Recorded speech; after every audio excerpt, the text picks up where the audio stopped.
and welcome back to my channel. So today we are going to jump right into it, and I'm going to talk to you guys about vanity sizing.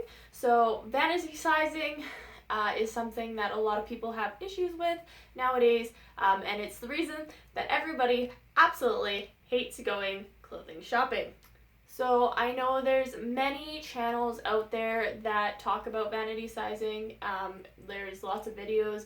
I've seen a few and far in between, but I feel like sometimes they don't go over exactly why it exists and how it kind of works. They just pretty much go over why you kind of hate it. So I'm going to go over all the reasons you hate it and, well, why you hate it and the reasons that it exists. So if I remember correctly, I was searching up and vanity sizing came into play around the 1980s, if I'm correct on that.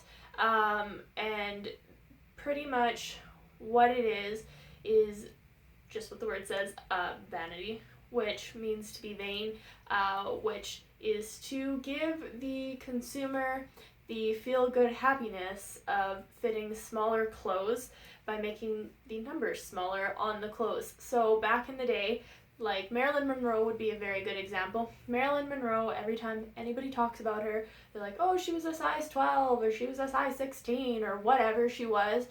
In actuality, Marilyn Monroe was not that big, like at all. Marilyn Monroe had probably a little bit more body fat on her, but she was not big at all. She was actually around like I searched it up and she was about a 35, 22, 35 for her measurements. That's bust, waist, and hip, which is the widest part. So when you measure your bust, it's around the nipples, widest part there, and then your waist is the smallest part of your body in the center, and then your hips, you go at the widest part of your hips downwards. So for Marilyn, even then, in the back in the day, she could be considered a size 12. And now that's not because she is equivalent to a size 12 nowadays. That is because sizing has changed over the years. So I do have this measurement book for my pattern making, and it does have measurements in here. So one example for myself personally, I think I'm a 6. I might be an 8 now from lounging around for so long, but I'll say 6 for the sake of this video. So I'm a size 6, and then when I make any sort of pattern, so if you went to a pattern store, you picked out a pattern and you tried it and you made your own clothes, double your size. Just instantly off the bat, 9 out of 10 times, just double your size. So I'm a 6, but in a pattern, I'm a 12. So I would be a size 12 in patterns. So I've always made it in a size 12. And so when you think about that, if I'm a size 6 but 12 in a pattern, that's what Marilyn Monroe was. I actually looked at the patterns in here to kind of see what she would be for each parts of her body. So her bust would be considered a size 12. Her waist, because it was 22, was below a size 6 in the book, and then her hips were a size 8 as well. This, of course, is in the metric system, so that makes it a little different. But even this book, goes over how it works and stuff, too. I knew this beforehand, but this, I guess, here is kind of your standard measurements on it and that. So, a size 12 would be an 88. But if you had, I think the average bust size is like a 36D or something like that, 34C. Somewhere in there, you'd probably be closer to like a size 16 in your bust, even though you may only be a size 8 in normal clothes at the store. When you go into a store and you pick out your clothes and you go the small, medium, large, all stores are going to have their own measurements for their clothing. So basically what happens is they get a fit model, and this fit model is their middle ground for what they're going to measure all of their clothes based off of. So let's call her Susie comes in, and Susie is the fit model. So Susie's going to try on the clothes that they've already made, and she's going to be like, oh, it doesn't fit quite here or there. You need to shorten the rise or increase the rise, the armholes, all of that. So they're going to get Susie, and it's going to fit perfectly on Susie. Susie is the fit model. So now they're going to take that off of Susie. They're going to take it to the board, and they're going to go in increments up and down. to get their small and large and extra large and extra small and extra extra large and extra extra small. And those will be their sizes. Now Susie is not going to be the same size as Joyce. So Joyce may be the fit model for another company, and Joyce is going to be their middle, and they're going to go up and they're going to go down based on that. So each company has their own fit model that's a middle standard for their sizes. So places like Stitches or Blue Notes, or where else that kind of has those, Forever 21, those types of places, they're all going to fit smaller because they have a niche market towards younger girls. 9 times out of 10. Lots of us also still shop there, but like 9 times out of 10 it's for the younger, like teens and that. So they're going to fit into those. So they're going to make sure that their clothes can absolutely fit them. So if you are what's considered a nowadays size 14, you may not fit into the clothes are. I have no clue what their sizing are. I haven't gone shopping forever. So, but you might not fit that. They're going to say like our middle ground may be a bust of 38 inches and then down and up from there. Same with the waist and the hips. So now you may go into a place like Ricky's.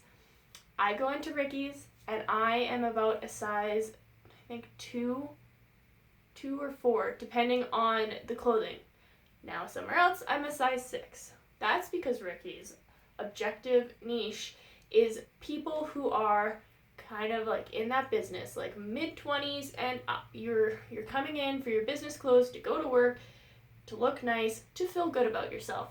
They lowered their mid-size so that you feel better about yourself, so you want to shop, so you want to buy their clothes. It's all a mind game, and that's all they're doing. So when you go in and you buy clothing, and I know this is really hard, I have cried in fitting rooms before, I'm not gonna lie. When Stitches went and switched their clothing sizes, it really messed with me for a while because they changed it by a good 4 sizes, I think. And that's increments of 2, so 2, 4. So 2 sizes technically. So I was like, I think at that time I was wearing a size 0 short, and I went in and all of a sudden I was like a size 10 short or something like that. A little crazy between, but I can't remember quite. This was a little while ago. And I still had a pair of size 0 shorts at home. So I went and tried them again when I got home, and I still fit them. And at the moment I was like, oh, they really changed their sizes. So companies are going to change sizes every now and again. Vanity sizing, I think, is something that people aren't fully aware of, and they need to be a little bit more aware of it. And I know you guys really, really, like, you're like Marilyn Monroe, she's our inspiration, like, she was curvy, so I can be curvy, and all those things, but realistically, like, Marilyn Monroe wasn't that big. She really wasn't. She just didn't have the same muscle mass, but she had smaller measurements. Like, the standard model measurements they like to have is 35, 25, 35, unless they've changed it in the last couple of years. They want like that hourglass figure, the proportions. It's crazy. There is math to what looks and pleases the eye.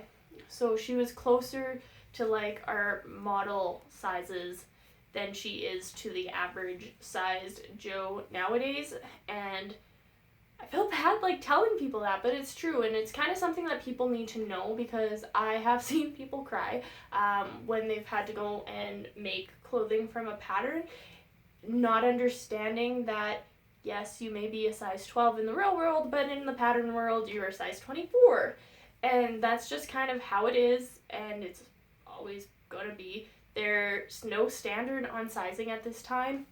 That's something us as consumers, if we really cared, we would have to go and be like, this is what we want for our sizes, we want them consistent. So I think like the biggest thing for me is just, you're not magically gaining weight, there's nothing wrong with you, you're probably going to have at least 3 or 4 different sizes of pants that you wear if you're not a traditional size. Like, I'm pretty okay, but I know like silver jeans I have to like upsize by a bunch, but other jeans that I have, it's I think like 26s and stuff like that. And that's the other thing, is there's 26, 27, 28, 29, 30, and then there's 2, 4, 6, 8, and then there's 1, 3 5, 7. So there's a bunch of different sizing scales as well that you have to take into account. So each one of those are on their own scale list, so you gotta look at those. So when you go into a company, so I go in, I know my measurements, so I will go into a store and I will ask,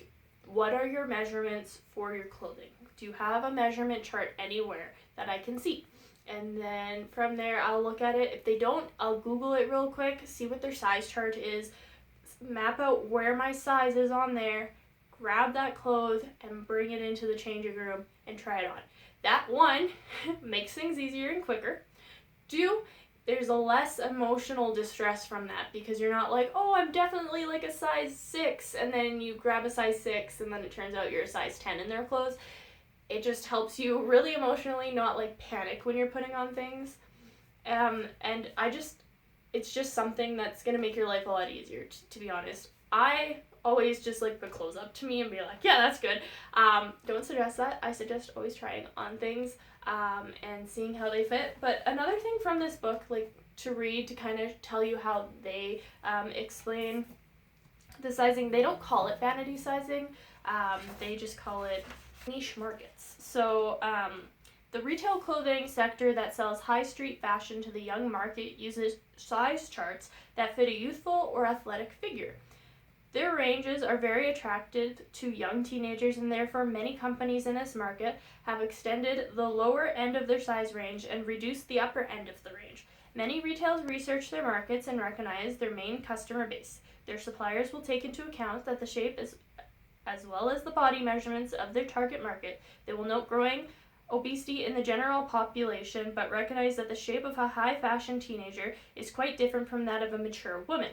Designers also note that the idea of a good fit is also different in the two markets. 2 sizes for the young athlete figure and 2 size charts for the mature woman are included in this chapter.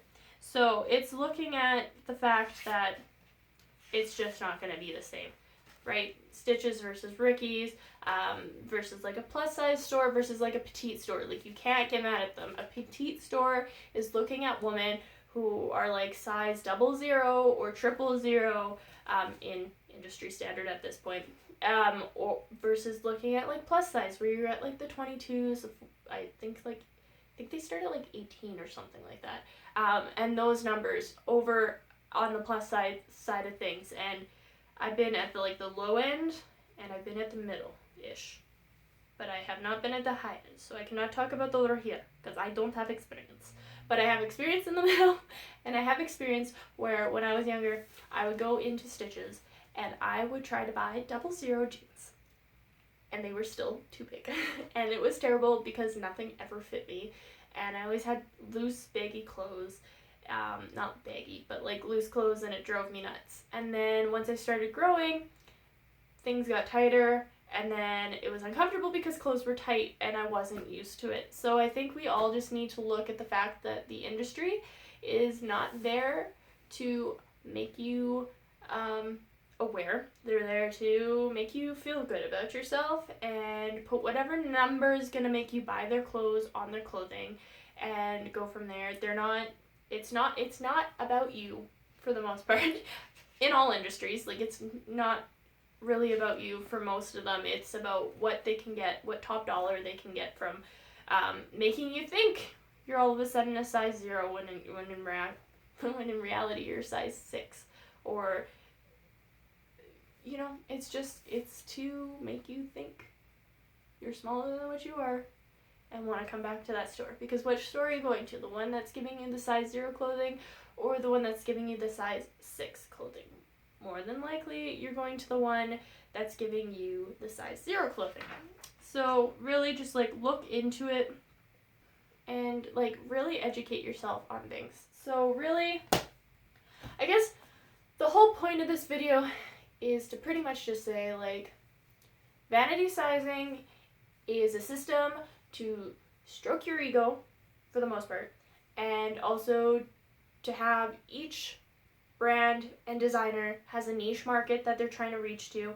Some are young teenagers who are 00s for their entire life. Some of them are middle-aged women with a fuller figure. Some are for those petite women who haven't made it past the height of 5 feet tall, and some of them are for tall women who are 6 feet tall, long, sometimes lanky, sometimes full-figured, and then other are for those plus-size girls who need a little bit extra. They could definitely work on like giving you guys more designs. That's a faulty thing. I feel like that needs to be fixed. But full-figured ladies, and then there's also for the middle people, which middle people have more options. So they're looking at the whole thing. So an athletic brand whose market is towards women who go out and run every day and are like super thin in like, that's societal standard if you run every day.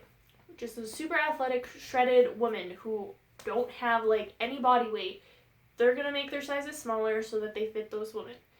Fabletics, I believe, is doing some more plus size stuff where theirs is like involving everybody, making sure everybody can fit athletic clothes and wear them. So don't take it personally, ever. Research before you go into a store. Like, just quick Google that number for yourself, see what it is, and find out. Also, not everything's cut the same, so be careful of that. Sometimes a jean can be cut really, really bad. And that's the other thing. You have to look at skinny versus boot cut versus bell bottoms versus straight leg versus all the cuts on everything. That's going to also change the fit of the garment. So wear what you want. Ignore the size as best as you can. I know it's hard. We all go through it. It's a tough being a woman. But men are also experiencing it now too. I've noticed their clothing is starting to get different sizing depending on the brand. So just really look at it. Don't take it personal. And just love yourself.